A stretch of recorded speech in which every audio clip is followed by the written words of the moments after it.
Hi, welcome to this talk. My name is Lisa Palmer. I currently work as the Deputy Director of the Stephen Norwich Research Centre at De Montfort University in Leicester. Today, I'm going to share with you some Black feminist ideas and perspectives about the gendering of modernity. In doing so, I will be arguing that in the making of modernity, questions of gender and sexuality constitute the very structures of power by which modernity is organised and understood. Equally, it is not possible to talk about the gendering of modernity without also showing how these power structures and processes are also racialised. In this sense, we must consider what Denise Noble has called the entanglements of modernity's racial and gendered formation. To illustrate some of these entanglements, I'm going to start with an examination of the social category of the woman through Sojourner Truth's speech, Ain't I a Woman? I will discuss this speech to trace the figure of the enslaved African woman and her labour within the making of the modern world. I will move into a discussion about what Hortense Spillers has called the ungendering of African women under slavery, which will be followed by a consideration of Oyèrónkè Oyěwúmi's ideas on the imposition of colonial Western gender categories in Yorubaland. My aim here is to provide an illustration of the ways gender and racialisation are explicitly bound to colonial world-making that continue to have an imprint into the contemporary lives of Black women. So why do we need to understand and state explicitly how modernity is both gendered and racialised? Well, in 1851, at the Women's Rights Convention held in Akron, Ohio, Isabella Brownfree, more widely known as Sojourner Truth, delivered what is now recognised as one of the most famous abolitionist and women's rights speeches in American history, Ain't I a Woman? In her speech, Truth questions and problematizes the gendered category of womanhood. She stated, "That man over there says that women need to be helped into carriages and lifted over ditches and to have the best place everywhere. Nobody helps me into carriages or over muddy puddles or gives me the best place. Ain't I a woman? Look at me, look at my arm. I have ploughed and planted and gathered into barns and no man could heed me. Ain't I a woman? I could work as much and eat as much as a man when I could get it and bear the lash as well. Ain't I a woman? I've borne 13 children and I've seen most of them sold off into slavery. And when I cried out with my mother's grief, none but Jesus heard me. Ain't I a woman?" In plantation economies, enslaved African women were put to work to plant, plough, and harvest crops, to nurse, cook, and to clean.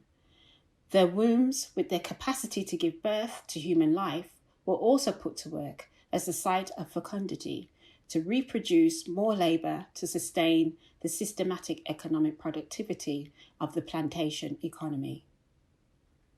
They had no right to keep their children, who were born into a system that routinely separated them from their mothers and assigned their life's purpose to a continuous supply of labour as an asset resource akin to chattel. It was inconsequential that they grieved, as it was also judged that they were incapable of experiencing the full gamut of human feelings. The sexuality of enslaved African women was also put to work as a surplus supply of seemingly endless access to sexual conquest in the form of rape and other forms of sexual violence and domination.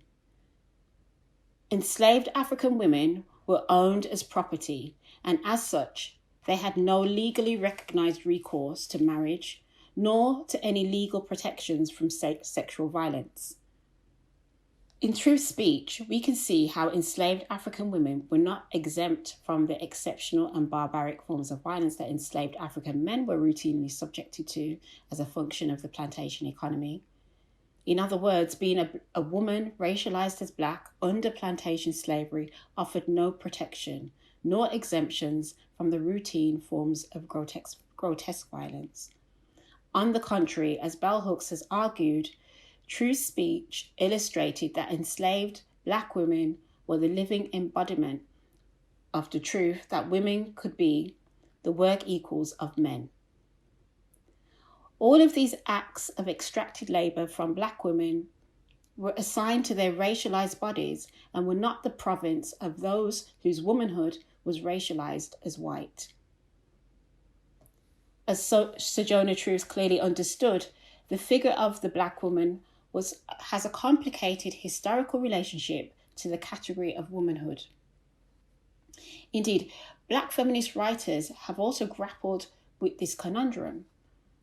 Hortense Spillers, in her essay Mama's Baby, Papa's Maybe, an American grammar book, explains that African men and women, as enslaved captives on slave vessels travelling to the New World, had undergone a dehumanizing, ungendering, and defacing project. She argues that as human cargo packed into the slave ship, a fundamental effacement and remission of their personhood, including the loss of their family name, was part of the ungendering process. Spillers argues that the process of ungendering happened through a schema of destructive sensuality, where the captive body was reduced to a thing, a physical and biological expression of otherness. Gendering, on the other hand, the process of producing fundamental ideas about masculinity and femininity, had taken place within the confines of the domestic space and became an essential metaphor that had spread across a wider ground of human and social purposes. Crucially, Spillers invites us to juxtapose these two spaces, the location of the domestic and the location of the slave ship, in order to think about how domesticity is the site where gender is made against the slave ship as a counter-narrative of the domestic space, where gendering is undone. While Spillers wants us to see the ways in which the figure of the black woman is violently evicted and precluded from the social category of the woman, there are other ways to think about how gender categories have been violently imposed through colonialism. The Nigerian sociologist Oyèrónkè Oyěwúmi's book, The Invention of Woman Making Sense of Gender Discourses, makes a decolonial claim against the imposition of Western gender categories on Yoruba discourse. Oyèwúmi's discussion of colonialism does not begin with the formal colonization of Yorubaland. It assumes a periodization that includes the transatlantic slave trade in Africans, because, she argues, it is impossible to separate these two processes in Yoruba history. She argues that the fundamental category of woman simply did not exist in Yorubaland prior to the sustained contact with the West. Gender was never socially constructed in Yoruba society, and that it was a person's relative age that was instead the main organising principle. The misapplication of Western gender categories in colonial Yorubaland assumed that Western constructions were universal. Oyèwúmi further argues that as the history of both the colonizer and the colonized have been written from a male point of view, women are peripheral if they appear at all in both of these historical narratives. Who could be thought of as a human under the colonial gaze was organised into four categories, she argues. At the top were Yoruba men, followed by European men, followed by European women, followed by the native, the African man, and the African woman, the other. Oyèwúmi's recognised that colonisation involved two intersected but interconnected processes, including the inferiorization of African people more generally along the lines of being dehumanized, and the inferiorization of African women, who she refers to as ana-females. Oyèwúmi's arguments are cited by the decolonial feminist Maria Lugones in her essay, The Coloniality of Gender. Lugones takes issue with decolonial thinkers who reject colonial categories of race, but at the same time do not go far enough to reject the Euro-centered colonial categories of gender and sexuality that are rigidly defined through binary constructs of male superiority over women. So how can we make sense of these arguments of ungendering under slavery in North America and the imposition of colonial categories of the woman in Yorubaland within our contemporary times?